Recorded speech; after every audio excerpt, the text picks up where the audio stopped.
আসসালামু আলাইকুম প্রিয় দর্শক, সবাই কেমন আছেন? আশা করি সবাই ভালো আছেন। আলহামদুলিল্লাহ, আমিও ভালো আছি। আমরা বাজার সদাই করি, চাল কিনি, ডাল কিনি, মাছ কিনি, মাংস কিনি, ফল কিনি। তবে অনেক সময় কেজিতে মেলে না। ১ কেজি না হয়ে যায় ১ কেজি ২০০ গ্রাম বা ১ কেজি ৩০০ গ্রাম। ১ কেজির দাম আমরা জানি, তবে ১ কেজি ২০০ গ্রাম হয়ে গেলে আমরা আর হিসাব মেলাতে পারি না। ১ কেজি ৩০০ গ্রাম হলে সঠিক দাম কোনটা সেটা আমরা বের করতে পারি না। তবে এই ভিডিওটা দেখে আপনি খুব সহজে ১ কেজি ৩০০ গ্রাম বা ২ কেজি ৩০০ গ্রাম বা ৫ কেজি ৬০০ গ্রাম, ৭ কেজি ৮০০ গ্রাম এইসব হিসাব বের করতে পারবেন। তো যত কেজি হবে তত লিখবেন। ধরুন ১ কেজি, তাহলে ১ লিখবেন। যদি ২ কেজি হয় ২ লিখবেন। ৫ কেজি হলে ৫ লিখবেন। ৫০ কেজি হলে ৫০ লিখবেন। যত কেজি হোক, আমি ২ কেজি দিয়ে দেখাচ্ছি। আমি ২ লিখলাম।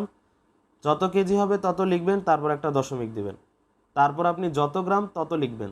ধরুন ২ কেজি ৩০০ গ্রাম, ২ দশমিক, তারপর আমি ৩০০ দিব। তারপর আপনি যত টাকা করে কেজি ততর সাথে গুণ করবেন। ধরুন আপেলের কেজি ৪০০ টাকা করে, সেক্ষেত্রে আমি ২ কেজি আপেল কিনবো, তবে হয়ে গেছে ২ কেজি ৩০০ গ্রাম। সেক্ষেত্রে আমি কেজি হিসেব করে কেজির জন্য ২ দিব, তারপর দশমিক, আর বাড়তি যে ৩০০ গ্রাম হয়েছে সেটার জন্য আমি ৩০০ লিখলাম। তারপর আমি ৪০০ দ্বারা গুণ করব।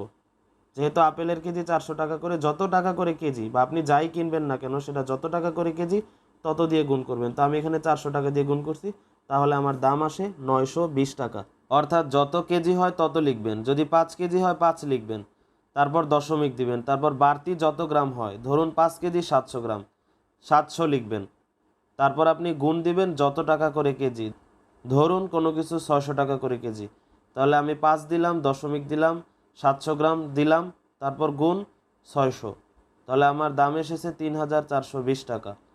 এখন কেজি হওয়ার পর যদি ১০০ গ্রামের থেকে কম হয়, ১ কেজি ২০০ গ্রাম বা ১ কেজি ১০০ গ্রাম না হয়ে গেল ১০০ গ্রামের থেকে কম, ১ কেজি ৯৫ গ্রাম, ১ কেজি ৯০ গ্রাম, ১ কেজি ৮০ গ্রাম, ১ কেজি ৬০ গ্রাম, সেক্ষেত্রে হিসাবটা কীভাবে বের করবেন? যদি ১ কেজি ৬০ গ্রাম হয় আর আপনি যদি এভাবে লিখেন, ১ কেজির জন্য ১ দিলেন, দশমিক দিলেন, তারপর আপনি ৬০ লিখলেন, তাহলে কিন্তু হিসাবটা হবে না। অবশ্যই দশমিকের ডান পাশে ৩ সংখ্যা লাগবে। সেক্ষেত্রে আপনি দশমিকের ডান পাশে প্রথমে একটা শূন্য দিয়ে দেবেন, ৩ সংখ্যা বানিয়ে নেবেন।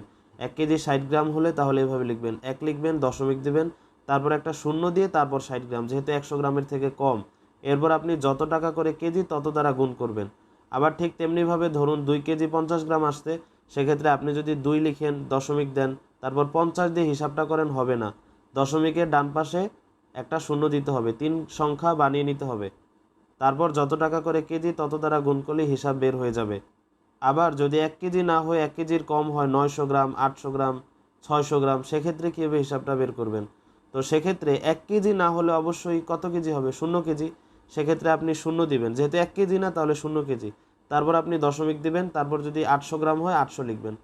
তারপর আপনি যত টাকা করে কেজি তত দ্বারা গুণ করবেন। ধরুন ১ কেজি আপেলের কেজি হচ্ছে ২০০ টাকা করে, সেক্ষেত্রে আপনি ৮০০ গ্রাম আপেল নেবেন, বা আপনি ৩টা আপেল নেবেন যার ওজন হয়েছে ৮০০ গ্রাম।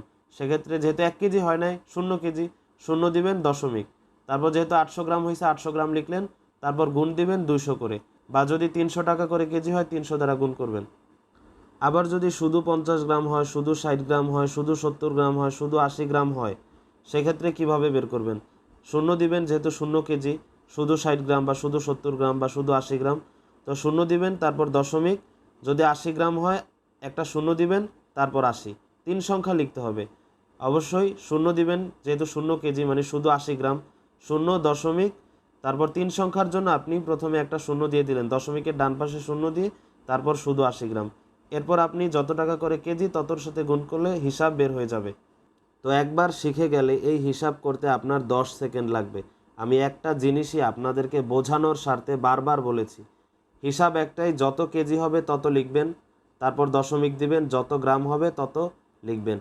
যদি ৩ সংখ্যার না হয় সেক্ষেত্রে আপনি দশমিকের ডান পাশে প্রথমে একটা শূন্য দিয়ে নেবেন, তারপর যত টাকা করে কেজি তার সাথে গুণ করবেন। আশা করি ভিডিওটা, হিসাবটা সবাই বুঝতে পারছেন। যদি কেউ এরকম থাকেন যে বুঝতে পারেননি, তাহলে এই ভিডিওটা আরেকবার দেখেন। আমি গ্যারান্টি দিচ্ছি আপনি যদি এই ভিডিওটা আরেকবার দেখেন তাহলে স্পষ্টভাবে এই হিসাবটা বুঝতে পারবেন। তো আজকে এ পর্যন্তই। ভিডিওটা ভালো লাগলে আমার চ্যানেলটা সাবস্ক্রাইব করে দেন, ভিডিওতে একটা লাইক দিয়ে দিন। ভালো থাকবেন। আল্লাহ হাফিজ।